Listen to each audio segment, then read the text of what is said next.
I had this customer, Chris, that had a silver 330 GT. It was a Series 1 car that he had sent to me to fix. And put it back together. It was at Francois' shop, and we were working on it. And he came out to look at it when it was in process. And he says, just in conversation, he said, "Hey, Tom, you and I really should go do a rally." And I said, "Yeah, sure, I'd love to do a rally." And he says, "No, I'm serious. I'm thinking about doing the Targa Florio. You should come with me." And I was like kind of thinking to myself, well, great. Why would I turn an opportunity like that down?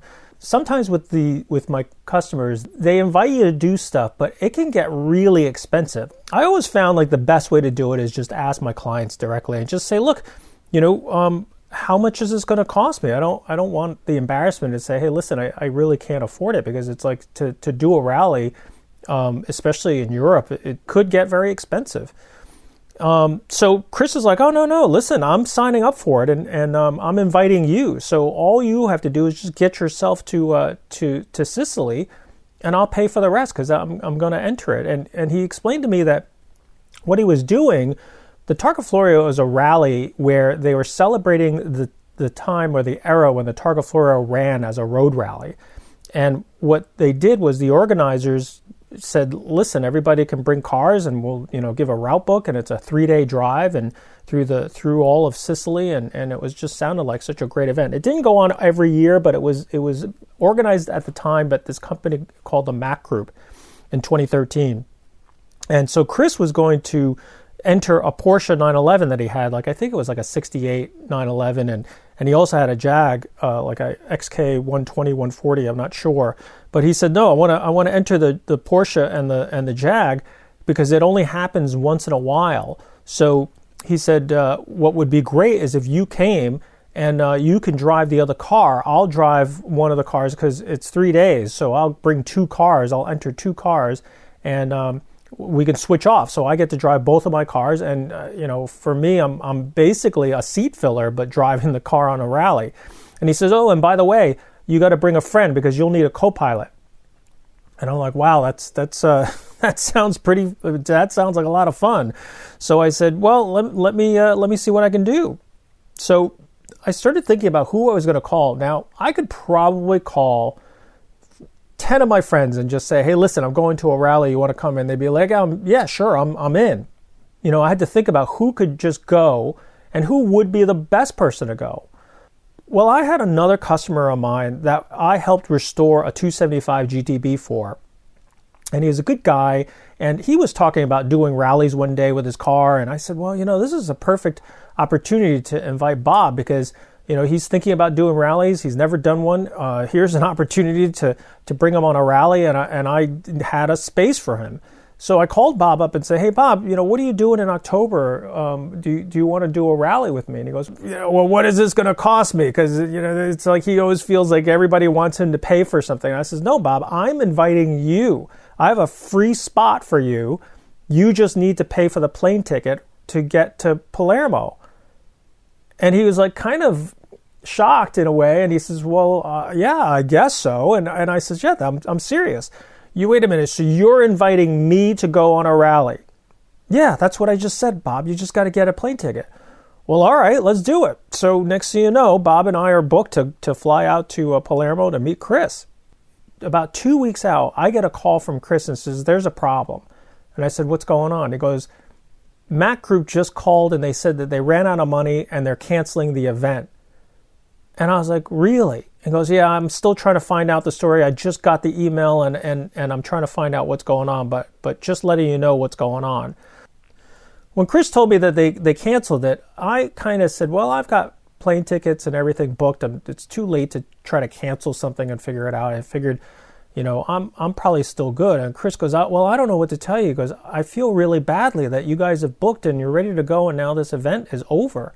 And I said, "Chris, seriously, it's not your fault. I mean, I'm going anyway. It's like you're trying to tell me that I can't enjoy myself for 3 or 4 days in Italy and have fun in Sicily. I've never been to Sicily. I'd have a good time regardless. It doesn't necessarily need to have, a race." And he said, "Well, listen, let me get some more information and I'll call you back." And I said, "All right, that's fine. Just no big deal. We'll figure it out." Well, about a few days later, Chris called me and said, here's the deal. Yes, Mac Group did cancel the event, or at least what they said was they just disappeared. I mean, I can't believe a big organization like that took deposits and everybody was sending their cars to Palermo. You know, it's 2 weeks out from the start of the event to just run off with all the money or shut down and just say, you know, too bad, so sad. But what I had also heard, or what Chris told me, was that Ferrari was also doing a tribute event with the Targa Florio. In other words, they were piggybacking onto this Targa Florio event, and they were going to run their own event using the same route, using the same 3 days that Targa Florio had booked throughout Sicily. What they were going to do is what they call a cavalcade, which is just, you know, customers of Ferrari with Ferraris, that they were going to do it as a tribute event. So it wasn't necessarily like classic cars and all this other stuff that was being run on Targa Florio. This was being run by Ferrari with their clients, but just on the same few days. So they would be at the dinners, but you would just have a separate group of people that were involved. Well, when Mac Group kind of killed the whole thing, Ferrari sat there and said, well, we got a problem here because we've got clients and we've got people who are already shipping their cars and all this. We can't just let you guys cancel the event. So one thing that was really cool was Ferrari basically stepped in and said, we're going to make good on all this. In other words, whatever it's going to cost, if you guys owe, if there are hotels looking for deposits and, you know, people who have shipped their cars, we're going to honor everybody's entrant into the Targa Florio because we're running our cavalcade event and we're just going to have you come along, and now we're in charge. Mac Group's gone, we're going to take over. When Chris found out that Ferrari was going to make good on this whole deal, he said to me, well, look, this is what I'm going to do. I'm going to send my 328 that I keep in the UK, and I'm going to send that because I can't bring a Porsche or a Jaguar to a Ferrari event. And he goes, and I don't know what we're going to do about yours. I mean, maybe we'll still end up sending one of the cars over. And I said, yeah, no big deal. I said, don't worry about it. I said, even if you just send the 328, I'll just drive whatever. I mean, I can even get a rental car and follow the whole thing along. I mean, we still got booked. We still, doing the thing. And he goes, well, listen, give me a day or two and I'll call you right back. Chris managed to find a Mondial in Bologna, and then it needed a belt service, and so what he did was he bought it, sent it to a mechanic that he knew in Bologna, had them do a belt service, an oil change, and he called me up and he says, I found you a car. He goes, it's getting a service done right now, and it's going to be in Palermo. I'm going to go pick it up, and we're going to take the ferry. I'm going to take my 328 and the Mondial. My girlfriend and I are going to pick it up, and then we're going to drive it down to the ferry slip and then bring it to Palermo, and I'll see you in Italy. I said, are you kidding me? He goes, no, I want to, since you're coming anyway, you can't not have a car. He ended up buying this Mondial and then sending it to Sicily just for me and Bob to drive, which just was crazy. But anyway, he made it happen. And we arrive in Palermo, and coming off the ferry, there's Chris and his girlfriend with 2 Ferraris, and we were ready to rally. So I take the car comes off the ferry, and I get in there, and I know Mondials. Mondials were built in the 80s. They were probably, they were V8 cars. They weren't the most popular. They're kind of like the cheaper Ferrari. And also they were like a 4-seater Ferrari, so not a lot of people really like them. And I also knew that a lot of them were neglected, like they had electrical problems, they had all these other issues, and some of it was just from neglect because as they got cheaper and cheaper, people didn't take care of them. So part of me was like really felt lucky to have somebody buy a Ferrari just for us to drive in Sicily. The other side of me was just like, oh my God, bought a car. Last minute, did a belt service, untested, undriven, unknown. And I was a little concerned that we were going to be broken down on the side of the road through this whole rally. So Chris handed me the keys of the car as he pulled it off the ferry. I get in it, and it's running, it's idling, it seems to be okay. I checked the lights turned on and off. The water temperature looked good, oil pressure looked good. Everything seemed to be working fine. And I said, we're good to go. So next thing you know, I had a working Ferrari and I was ready to go.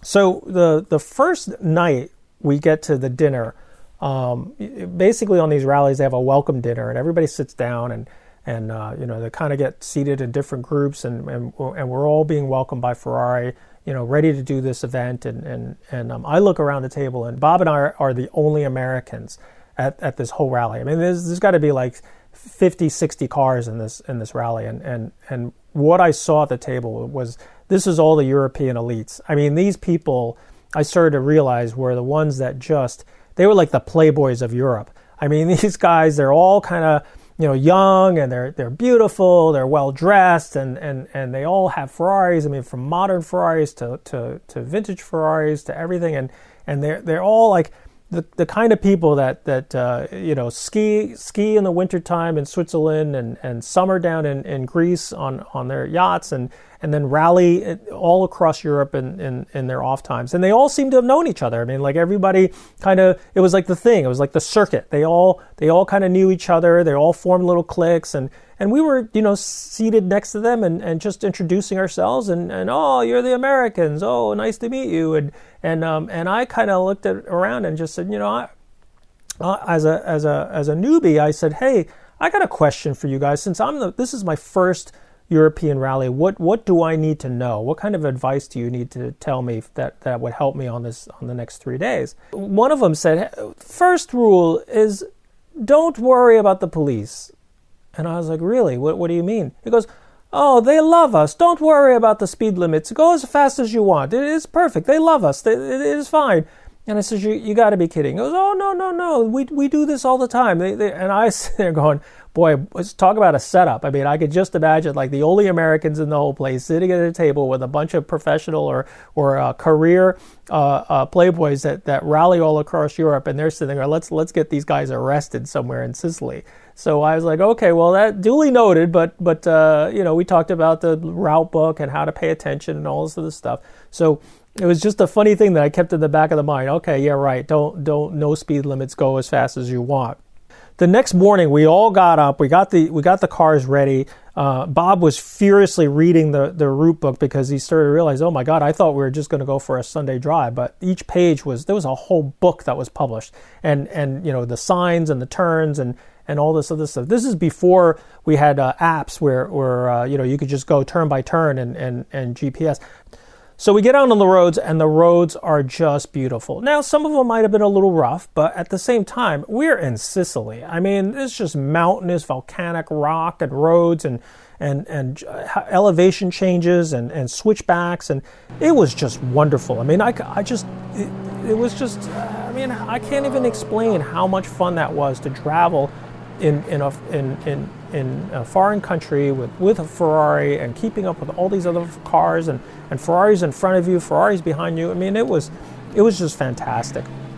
And they would have stops for lunch and dinner, and each place would be just a new town, and some of these towns had the small piazzas in which the whole wagon train of Ferraris would roll into town and circle and park in the piazza, and the townspeople would come out and they would just cheer because Ferrari is a national brand. It is a brand that almost all Italians are proud of, and so when you see a whole row of Ferraris pulling into town into these little piazzas, all the people would come out and they would love that.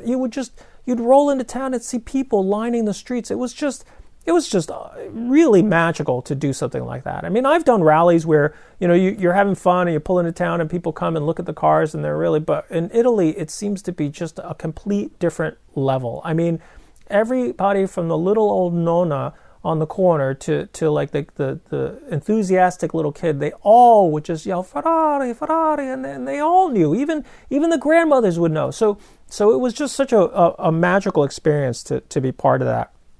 And we just drove in all sorts of conditions. I mean, we drove in hot weather, we drove in rain, we drove at night. It was just all sorts of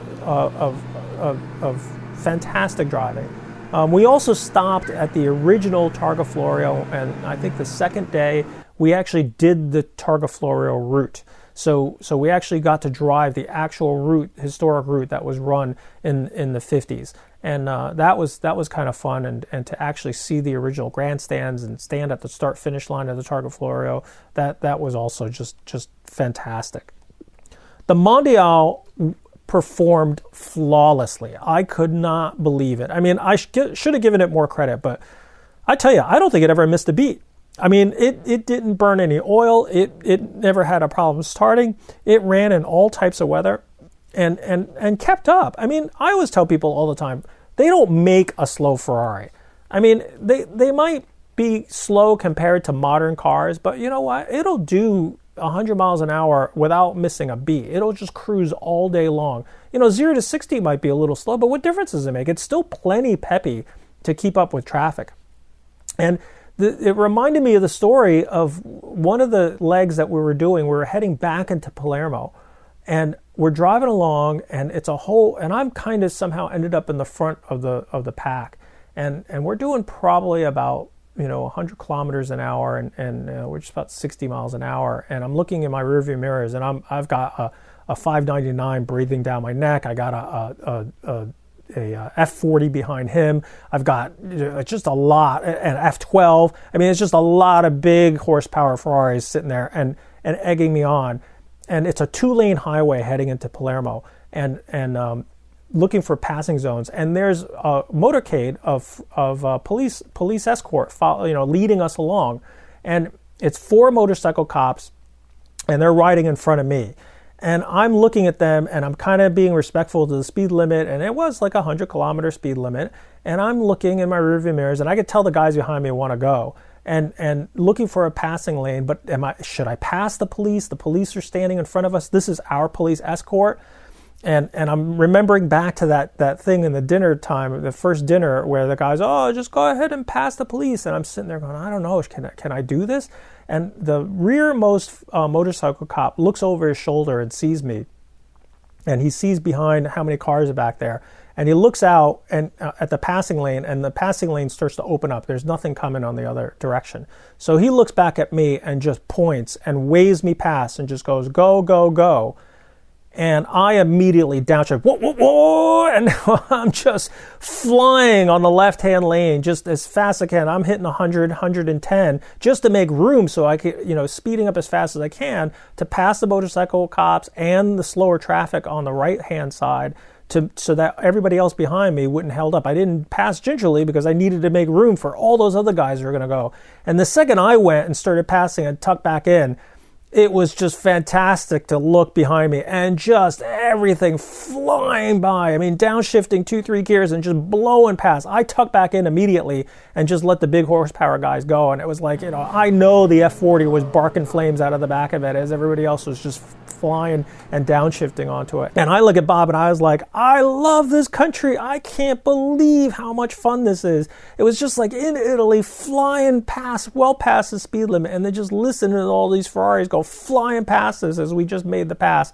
It was just magical. So, I mean, it was really a ton of fun. I mean, I couldn't thank Chris enough for inviting me and Bob to do this Targa Florio rally. But the story wasn't over, because Chris told us to fly to Maranello to meet him at the factory, which is a whole other story in itself.